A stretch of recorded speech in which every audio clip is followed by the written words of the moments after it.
The Horror at Red Hook, Part 1. There are sacraments of evil as well as good about us, and we live and move, to my belief, in an unknown world, a place where there are caves and shadows and dwellers in twilight. It is possible that man may sometimes return on the track of evolution, and it is my belief that an awful law is not yet dead. Arthur Martian.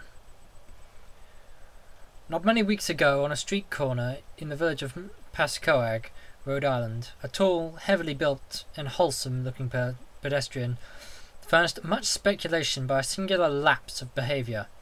He had, it appears, been descending the hill by the road from Chapurchet, and encountering the compact section, had turned to his left onto the main thoroughfare, where several modest business blocks convey a touch of the urban. At this point, without visible provocation, he committed his astonishing lapse, staring queerly for a second at the tallest of the buildings before him, and then, with a series of terrified, hysterical shrieks, breaking into a frantic run which ended in a stumble and a fall at the next crossing. Picked up and dusted off by ready hands, he was found to be conscious, organically unhurt, and evidently cured of his sudden nervous attack. He muttered some shamefaced exclamations involving a strain he had undergone, and with downcast glance turned back up the Chapurchet road, trudging out of sight without once looking behind him. It was strange an instant to befall so large, robust, normal-featured, and capable-looking man.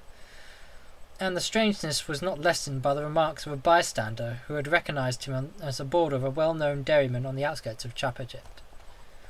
He was, it developed, a New York police detective named Thomas F. Malone, now on a long leave of absence under medical treatment after some disproportionately arduous work and on a gruesome local case which accident had made dramatic.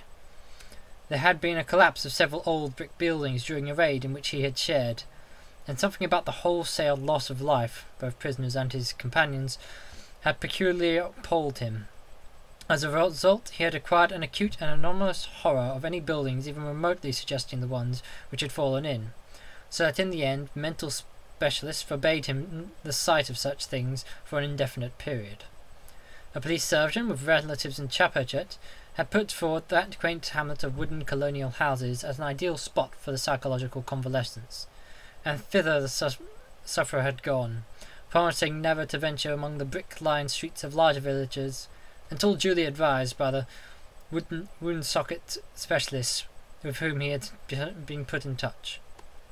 This walk to Pascoag for magazines had been a mistake, and the patient had paid in fright, bruises, and humiliation for his disobedience. So much the gossips of Chapurchet and Pascoag knew, and so much also the most learned specialists believed. But Malone had at first told the specialist much more, ceasing only when he saw the utter incredibility of its proportion. Thereafter he held his peace, protesting not at all when it was generally agreed that the collapse of certain squalid brick houses in the Red Hook section of Brooklyn and the consequent death of many brave officers had unseated his nervous equilibrium.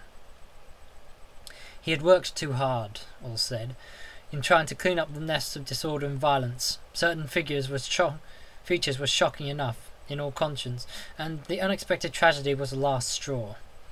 This was a simple explanation, which everyone could understand, and because Malone was not a simple person, he perceived that he had better let it suffice.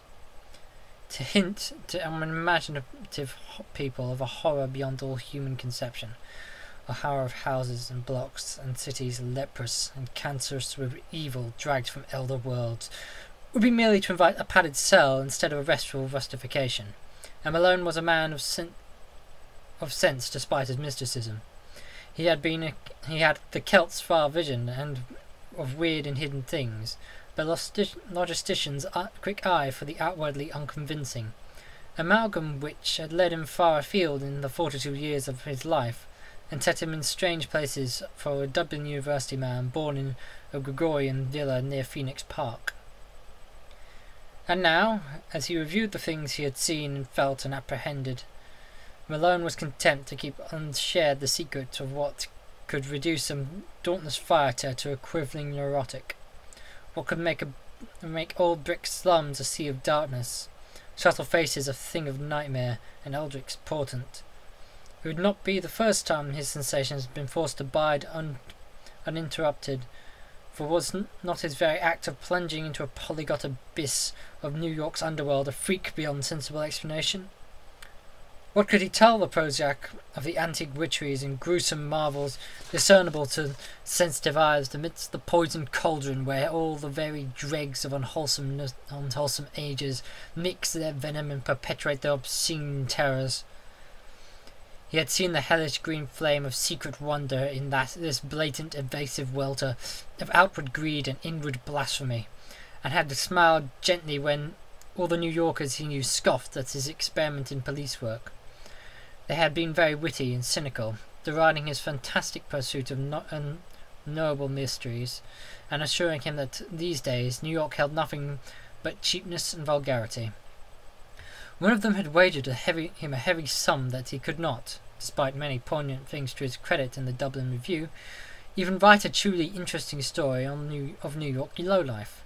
And now, looking back, he perceived that cosmic irony had justified the prophet's words, while secretly confuting their flippant meaning.